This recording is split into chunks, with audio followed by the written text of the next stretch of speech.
നകുലേട്ടൻ മരിക്കുന്നതിന് മുമ്പ് നിന്റെ അമ്മയോടല്ല എന്നോടാ പറഞ്ഞത് മക്കളെ നന്നായി നോക്കണമെന്ന്, അവരടക്കി പിടിക്കണമെന്ന്. അതുകൊണ്ട് നിങ്ങൾ ചിതറിത്തെറിച്ചു പോകുന്നത് എനിക്ക് ഇഷ്ടമല്ല. നീ ഇപ്പോ മാളുവായിട്ടുള്ള പ്രായവ്യത്യാസം പറയുന്നുണ്ട്. മാളുവിന്റെ സ്ഥാനത്ത് മറ്റൊരു പെൺകുട്ടിയായിരുന്നെങ്കിൽ നീ സമ്മതിക്കുമായിരുന്നോ? ഈ കാർത്തു എന്ന് പറയുന്നവളല്ലാതെ മറ്റൊരുവളെ?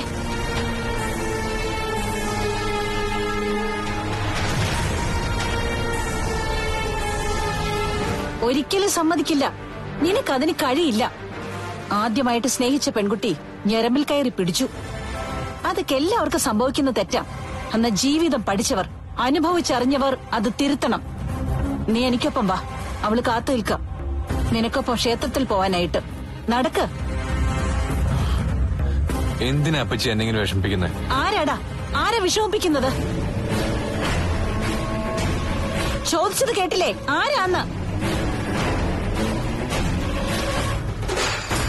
സ്വന്തം കാലിൽ നിൽക്കാറായപ്പോ നീയാ നിന്റെ ഇഷ്ടത്തിന് ഓരോന്ന് ചെയ്തിട്ട് ഞങ്ങളെയൊക്കെ വിഷമിപ്പിക്കുന്നത്. വാ.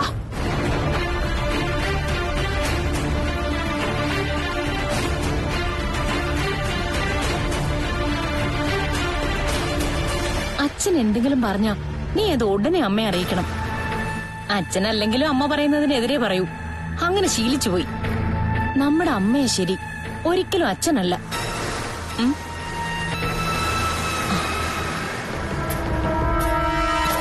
ഇവൾക്കൊന്ന് അമ്പലം വരെ പോണം. ബൈക്കിൽ പോയാ മതി. നിന്നോടൊപ്പം ബൈക്കിൽ യാത്ര ചെയ്യാൻ ഇവള് കുറെ നാളെ ആഗ്രഹിക്കുന്നു. അത് ഞാൻ കുളിച്ചിട്ടില്ല. കുളിക്കാതെയാണോ ഷർട്ടും പാന്റും ഒക്കെ ഇടുന്നത്? സത്യം പറയടാ, നീ രാവിലെ കുളിച്ചതല്ലേ? എന്നിട്ട് ആഹാരം കഴിച്ചായിരുന്നു. നോൺ വെജ് ഒന്നും കഴിച്ചില്ലല്ലോ. ഇവൾക്കൊപ്പം ക്ഷേത്രത്തിൽ പോവാതിരിക്കാൻ വേണ്ടി ഓരോരോ അടവെടുക്കണ്ട. നിനക്ക് അകത്തേറാൻ പറ്റിയില്ലെങ്കിലേ ഇവളെ ക്ഷേത്രത്തിന്റെ മുറ്റം വരെ വിട്ടാ മതി. ഇവൾ അകത്തേറി തൊഴുതിട്ട് വരും.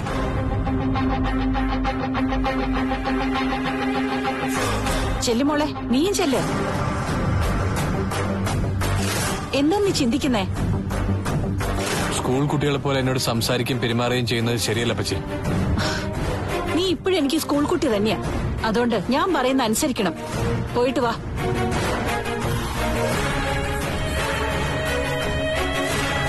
മോള് ചെല്ല്.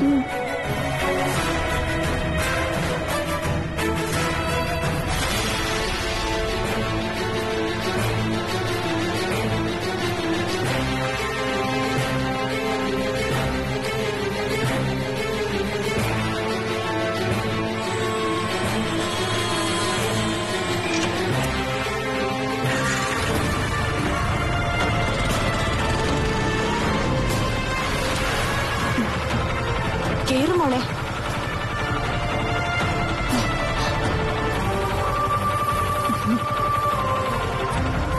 അവന്റെ തോളി പിടിച്ചിരുന്നോ? ഇവൻ വിവാഹം കഴിക്കാൻ പോകുന്ന പെൺകുട്ടിയാണെന്ന് നാലാൾ അറിയട്ടെ.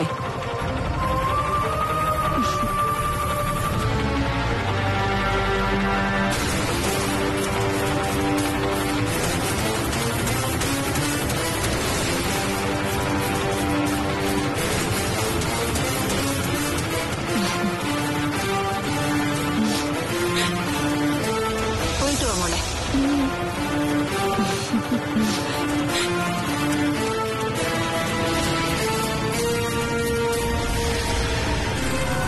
നല്ല ചേർച്ചയല്ലേ?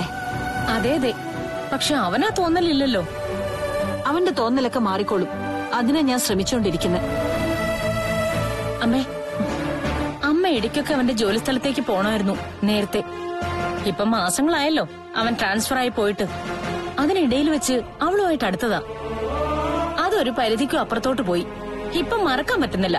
അതാ അവസ്ഥ. അവനിനി അങ്ങോട്ട് പോവില്ലല്ലോ. മന്ത്രി സുഗതൻ ട്രാൻസ്ഫർ ശരിയാക്കി കൊടുക്കാന്ന് പറഞ്ഞല്ലോ. അവൻ ഇതിനു മുൻപ് ആരെയും പ്രേമിച്ചിട്ടൊന്നും ഇല്ലല്ലോ അമ്മേ. അതുകൊണ്ട് ആദ്യമായിട്ട് ഇഷ്ടപ്പെടുന്ന പെണ്ണിനോട് കടുത്ത ആരാധന തോന്നും. വേറെ കല്യാണം കഴിച്ചാലും ചിലപ്പോ അത് തുടരും. കുട്ടിക്കാലം മുതലേ അനന്തുവിന്റെ മനസ്സിൽ നീ ഉണ്ടായിരുന്നു. നീ അവനുള്ളതാന്ന് പറഞ്ഞു വച്ചിട്ടുണ്ടായിരുന്നു. എന്നാൽ അങ്ങനെയൊരു ധാരണ അരുണിൽ ഉണ്ടാക്കാൻ കഴിഞ്ഞില്ല. അവിടെ പിഴവ് പറ്റിപ്പോയത്. പിന്നെ അവനെ എനിക്കറിയാം. താലികെട്ട് കഴിഞ്ഞ അവന്റെ സ്വഭാവം മാറും. ഒരു കുഞ്ഞൂടുണ്ടായി കഴിഞ്ഞ പറയാൻ വേണ്ട. അതുവരെയുള്ളൂ കാർത്തുവന്ന കാർക്കോടകം അവന്റെ മനസ്സിൽ. ഇന്ന് പോയ പോലെ ഇടയ്ക്കൊക്കെ പുറത്ത് ചുറ്റട്ടെ, കല്യാണം വരെ. അവളുടെ കോൾ എടുക്കാൻ അവന് മടി. അത്ര കൊള്ളത്തില്ലല്ലോ.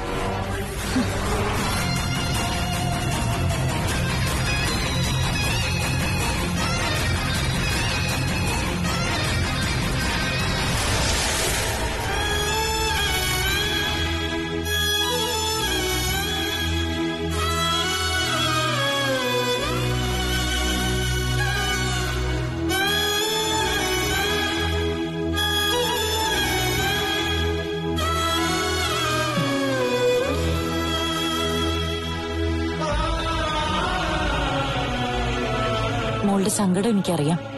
അതുകൊണ്ട് ഇനി കുറച്ചു ദിവസത്തേക്ക് കടയിലേക്കൊന്നും വരണ്ട. ഇവിടെ ഇരുന്ന സങ്കടം കൂടെയുള്ളൂ ഏടത്തി. ഇന്ന് എന്തായാലും വരണ്ട. ഇതൊക്കെ നമ്മൾ പ്രതീക്ഷിച്ചതാണല്ലോ. എങ്കിലും വളരെ പെട്ടെന്ന് എല്ലാം സംഭവിച്ചു. അത് ചിലപ്പോ നല്ലതിനായിരിക്കും. ഞാൻ കാരണം സാറ് വേദനിക്കാൻ പാടില്ല. എന്താ മോൾ അതുകൊണ്ട് ഉദ്ദേശിക്കുന്നത്? അപ്പച്ചിയുടെ വാക്ക് കേട്ട് അവരുടെ മോളെ വിവാഹം കഴിച്ച അരുണിന് സന്തോഷമായിരിക്കുമെന്നാണോ കാർത്തൂന്റെ വിചാരം? അന്ന് എസ് ഒക്കെ ഭയപ്പെടുത്തിയപ്പോ എനിക്ക് അങ്ങനെ ചെയ്യാതെ നിവൃത്തിയില്ലായിരുന്നു. അരുൺ സാറിന്റെ ബന്ധുക്കളെയൊക്കെ വിളിച്ചു വരുത്തണമെന്ന് പറഞ്ഞപ്പോ പേടിച്ചിട്ടാ താലികെട്ടിന് തയ്യാറായത്. അതൊക്കെ ഒരു നിമിത്തമായിരുന്നു മോളെ. അല്ലാതെ നിങ്ങളെ ഒന്നിപ്പിക്കാൻ പറ്റില്ലെന്ന് ദൈവത്തിനും അറിയാം. പ്രത്യേകിച്ച് അരുണിന്റെ വീട്ടിലൊക്കെ പോയി എല്ലാം മനസ്സിലാക്കിയോണ്ട് മോൾ ഒരിക്കലും വിവാഹത്തിന് തയ്യാറാവില്ലായിരുന്നു. അവിടുന്ന് വന്നതും അങ്ങനെ തന്നെ ആയിരുന്നല്ലോ. പിന്നെ ഇതായിരുന്നു ഏക മാർഗം. ഇവിടുന്ന് അരുൺ സാറിന് മിക്കവാറും സ്ഥലം മാറി പോവേണ്ടി വരും. അതിനുവേണ്ടിയുള്ള ശ്രമങ്ങളൊക്കെ സാറിന്റെ അപ്പച്ചി തുടങ്ങിയിട്ടുണ്ട്. ഇനി അരുണിനെ കാണാൻ പറ്റിയില്ലെങ്കിലും അരുണിന്റെ വിളി വന്നില്ലെങ്കിലും മോൾക്ക് ധൈര്യമായിട്ടിരിക്കാം. അരുൺ എവിടെയൊക്കെ പോയാലും അവസാനം മോളുടെ അരികിലേക്ക് തന്നെ വരും. കാര്യങ്ങൾ ഇത്രയൊക്കെ ആയ സ്ഥിതിക്ക് അപ്പച്ചിയുടെ മോളുമായിട്ടുള്ള വിവാഹം ഇന്നോ നാളെയോ നടന്നാലോ? അങ്ങനെ നടക്കുമെന്ന് അരുൺ പറഞ്ഞോ? അങ്ങനെ ഒരവസ്ഥ വന്നാ പിന്നെ അരുൺ അരുണിന്റെ നിലപാട് വ്യക്തമാക്കും. ഒരു ഭാര്യ ഉണ്ടെന്ന് അങ്ങ് പറയും. എങ്കിലും ആ വീട്ടിലോട്ട് പോണ്ടി വന്ന കഷ്ടമാണ് അടുത്തി. വീണ്ടും നമ്മുടെ തറവാട്ടില് ജീവിച്ച പോലൊരു ജീവിതമായിരിക്കും പിന്നീട് അങ്ങോട്ട്. സാറിന്റെ അമ്മ കുഴപ്പമില്ല, ഏടത്തിയെ സഹിക്കാൻ പറ്റില്ല. പിന്നെ അപ്പച്ചിയുടെ കാര്യം പറയണ്ടല്ലോ. അല്ലെങ്കിൽ തന്നെ നമ്മൾ സ്ത്രീകളിൽ എത്ര പേർക്ക് നല്ലൊരു ജീവിതം കിട്ടുന്നുണ്ട്. കയറി ചെല്ലുന്ന വീട്ടുകാരിൽ പലരും നമ്മളെ മരുമക്കളായി പോലും കാണാറില്ല. അന്യ പെൺകുട്ടികളായിട്ടേ കരുതൂ. എന്റെ അവസ്ഥ തന്നെ ഒന്ന് ആലോചിച്ച് നോക്ക്. കണ്ണേട്ടന്റെ അമ്മ എപ്പോഴെങ്കിലും ഒരു മരുമോളുടെ സ്ഥാനം എനിക്ക് തന്നിട്ടുണ്ടോ?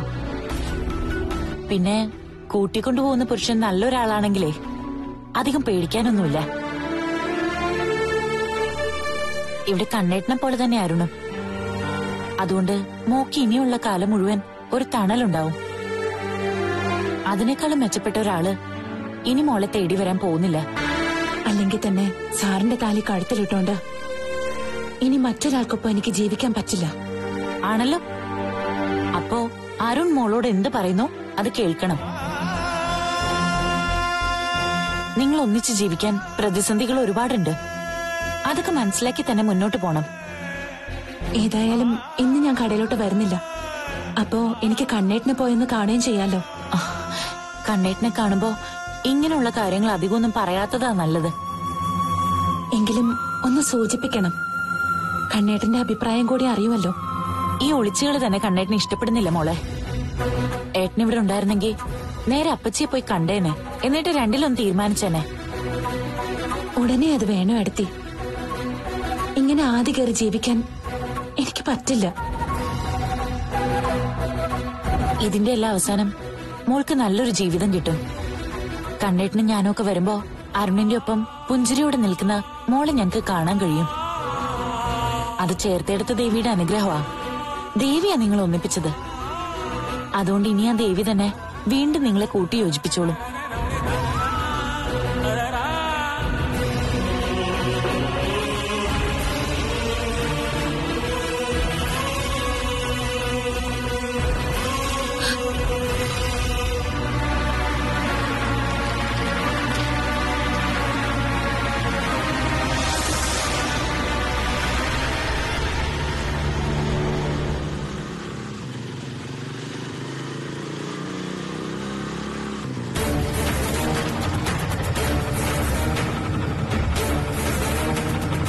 സാറിനടുത്തോടെ അല്ലേ?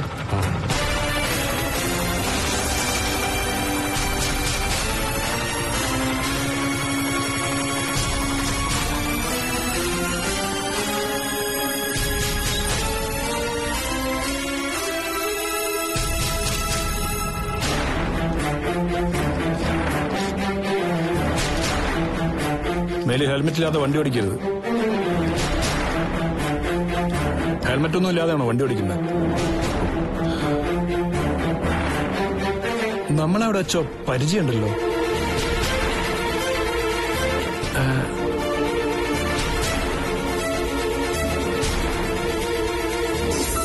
എന്തായി? ഞങ്ങൾ തീരുമാനിച്ചു സാർ.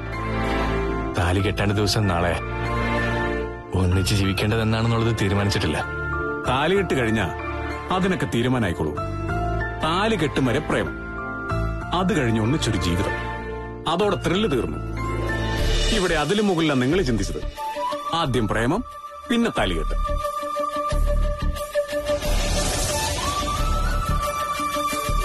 രേഖാമൂലം ഭാര്യ ഭർത്താക്കന്മാർ.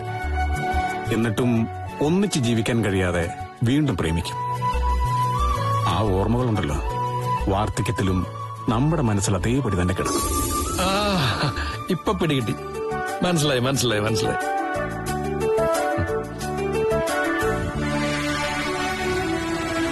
അതാരാ? എന്റെ അപ്പച്ചനും മോളാ. അപ്പച്ചന്റെ മോളെന്ന് പറയുമ്പോ മുറപ്പെണ്ണ്. അല്ല, എങ്ങനെയുണ്ട് ജീവിതമൊക്കെ? കാര്യങ്ങൾ സ്മൂത്തായിട്ട് പോകുന്നുണ്ടല്ലോ. സാറിന് വന്നേ. മാള് ഒരു മിനിറ്റ്. സാർ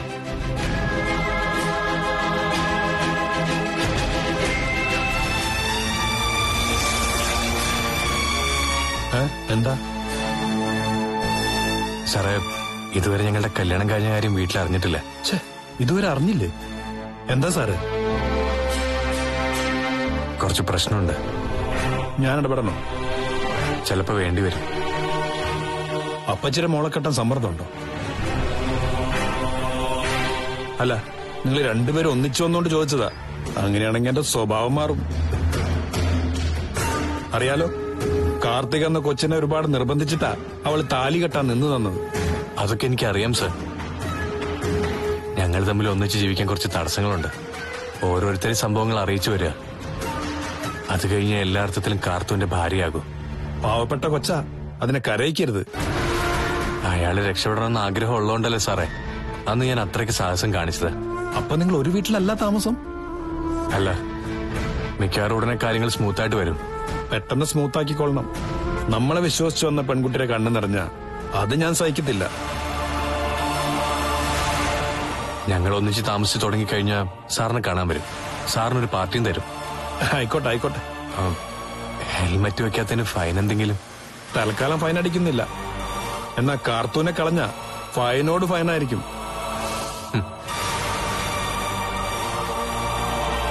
അതെ, ഇനി പോകുമ്പോ ഹെൽമെറ്റൊക്കെ വെച്ച് പോണം.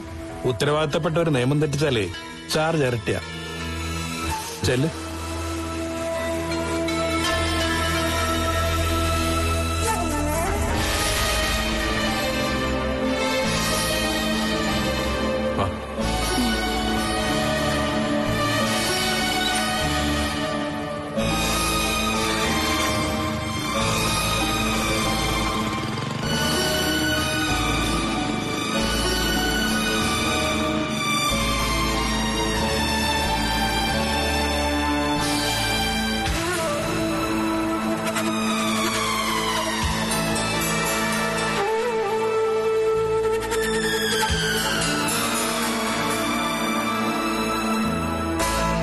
അമ്മേ, എത്ര പവനാ അമ്മേ മാളൂന് കൊടുക്കുന്നേ?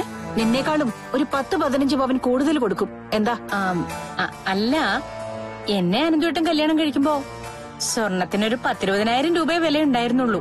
എന്നാ ഇപ്പൊ ഇരട്ടിയാ.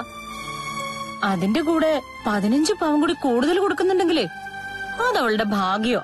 ദേ, നിന്റെ അനിയത്തിയാ. ഇനി എനിക്കുള്ളതെല്ലാം നിങ്ങൾക്ക് രണ്ടാൾക്കുവാ. പിന്നെ ഒരു കണക്ക് കുറച്ചിൽ വേണ്ട. അയ്യോ, ഞാൻ വെറുതെ പറഞ്ഞേ ഉള്ളമ്മേ. എന്റെ സ്വർണം കുറച്ച് ലോക്കറിൽ ഇരിപ്പുണ്ട്. അത് പകുത്ത് തരുമ്പോ നിനക്ക് കൂടുതൽ തരാം. തന്നില്ലേലും എനിക്ക് കുഴപ്പമൊന്നുമില്ല. ഇപ്പൊ സ്വർണത്തെ പറ്റിയും പണത്തെ പറ്റിയും ഒന്നുമല്ല നീ ചിന്തിക്കേണ്ടത്. ഇപ്പോഴത്തെ ട്രീറ്റ്മെന്റ് ശരിയല്ലെങ്കിൽ അതിലും നല്ല ഡോക്ടറെ എത്രയും പെട്ടെന്ന് കാണണം. ഇനിയിപ്പോ ആൾക്കാർ ചോദിക്കുന്നത് കുട്ടികളില്ലെന്നാ. നിനക്കാ പ്രശ്നം, അത് മറക്കണ്ട.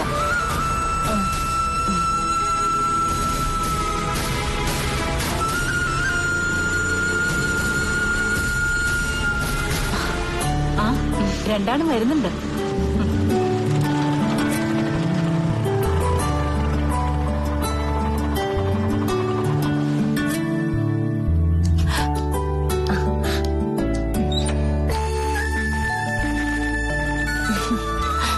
അമ്പലത്തിൽ മാത്രമേ പോയുള്ളൂ മോളെ?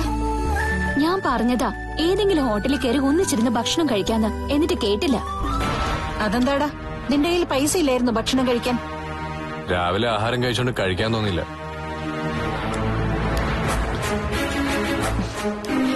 എങ്ങനെയുണ്ടായിരുന്നു മോളെ പുറത്തു പോയിട്ട്? എന്താ അവൻ നിന്നോട് പറഞ്ഞത്? ഒരുമാതിരി അവാർഡ് ഫിലിം പോലായിരുന്നു. എന്നോട് പ്രത്യേകിച്ചൊന്നും മിണ്ടിയില്ല. ദൈവത്തിന് മുന്നിൽ നിന്ന് ആത്മാർത്ഥമായിട്ട് പ്രാർത്ഥിക്കുന്ന കണ്ടു. അത് വിവാഹം നടക്കണേന്നാകാൻ വഴിയില്ല, മുടങ്ങണമെന്നായിരിക്കും പറഞ്ഞത്.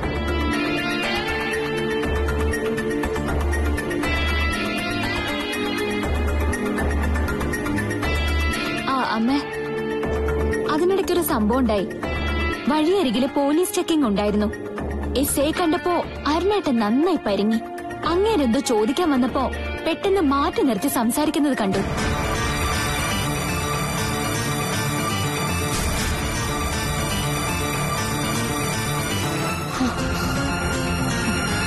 എന്താ സംസാരിച്ചെന്നറിയില്ല. കണ്ടപ്പോ തന്നെ കാര്യങ്ങളൊക്കെ സ്മൂത്തായി പോകുന്നുണ്ടോന്നാ ചോദിച്ചേ.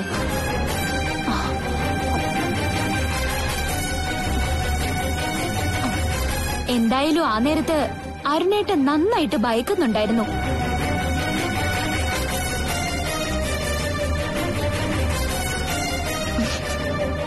അവൻ എന്തൊക്കെയോ കള്ളത്തരമുണ്ടമ്മേ. ഇടയ്ക്കൊന്ന് പിടിവിട്ടുപോയി, എങ്കിലും തളച്ചില്ലേ. ഇനി വളരെ കുറച്ചു ദിവസം മാത്രമേ ഉള്ളൂ വിവാഹത്തിന്. നീ ഏതു നേരവും കൂടെ വേണം. ജോലിസ്ഥലത്തും അവൻ ഒറ്റയ്ക്ക് വിടണ്ട. കല്യാണം കഴിയാനാ പാട്. അതിനൊരു പാടുമില്ല. അവനിങ്ങനെ ഒരുപാട് പ്രതിഷേധം കാണിക്കും. അതൊരുത്തി മനസ്സിൽ കിടക്കുന്നുണ്ടാ. മഞ്ജു പറഞ്ഞ പോലെ ആദ്യമായി സ്നേഹിച്ച പെൺകുട്ടിയാ അനാഥയായ ആസത്ത് പെണ്ണ്. അവളെ നഷ്ടപ്പെടുന്നതിന്റെ വേദന അവൻ കല്യാണം കഴിയുന്നവരെ പ്രകടമാക്കിക്കൊണ്ടിരിക്കും. അത് കഴിഞ്ഞാൽ പിന്നെ മോൾ ആവശ്യത്തിലധികം സ്നേഹം അവന് കൊടുക്കണം. അനന്തുവിനേക്കാളും മറ്റുള്ളവരെ സ്നേഹിക്കുന്ന കൂട്ടത്തിലാ അരുൺ.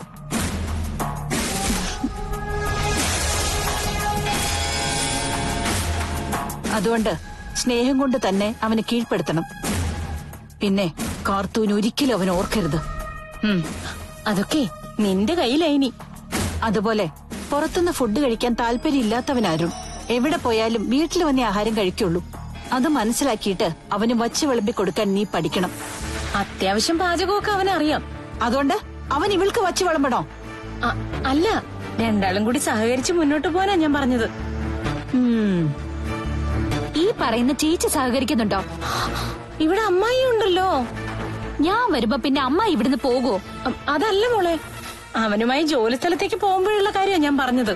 ആ നേരത്ത് ഞാൻ അമ്മയെ കൂടെ കൂട്ടിക്കോളാം. അതിന്റെ പേരിൽ ഇനി വഴക്ക് വേണ്ട. ഇവർക്കൊപ്പം ചേച്ചി പോയാൽ നിനക്കൊപ്പം ഞാൻ കാണും. നിങ്ങളുടെ അച്ഛന് പിന്നെ അവിടെ ജോലിക്കാരനുണ്ടല്ലോ.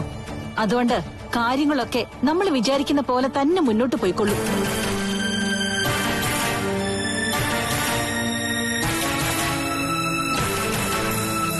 എന്നാലും ഞാൻ ആലോചിക്കായിരുന്നു, അവനോട് എന്തായിരിക്കും എസ് ഐ സംസാരിച്ചത്?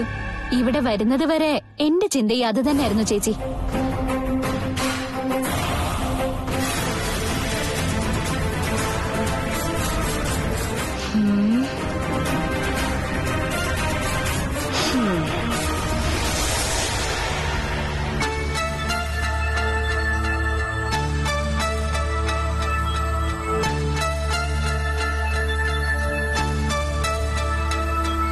അമ്പലത്തിലൊക്കെ പോയോ മോനെ? ഇനിയിപ്പൊ പ്രശ്നത്തിലൊന്നും നിക്കണ്ട മോനെ. ദേവിയുടെ ആഗ്രഹം അങ്ങ് സാധിച്ചു കൊടുത്തേക്ക്. നിന്റെ അപ്പച്ചി വരുമ്പോ ഈ നോട്ടം നോക്കാതെ എന്നെ നോക്കുന്ന എന്തിനാ? ഭഗവാന്റെ മുമ്പിൽ പോയി നിന്നപ്പോഴും പ്രാർത്ഥിച്ചത് തടസ്സങ്ങളൊക്കെ നീങ്ങി കാർത്തൂനെ കൂട്ടിക്കൊണ്ടുവരാൻ പറ്റണേന്നാ. അത് ഭഗവാൻ വിചാരിച്ചാൽ നടക്കുമെന്ന് എനിക്ക് തോന്നുന്നില്ല. നടക്കും, നടക്കണം. ഞാൻ അയാളെ വിവാഹം കഴിക്കുമേ. അതിനുവേണ്ടി എന്ത് റിസ്ക് എടുക്കാനും ഞാൻ തയ്യാറാ. നിനക്ക് ഈ വീട്ടിൽ നിന്ന് പുറത്തിറങ്ങാൻ പോലും പറ്റുന്നില്ല. പിന്നെ എങ്ങനെ നീ അവളെ കൂട്ടിക്കൊണ്ടുവരുമെന്ന് ഈ പറയുന്നേ?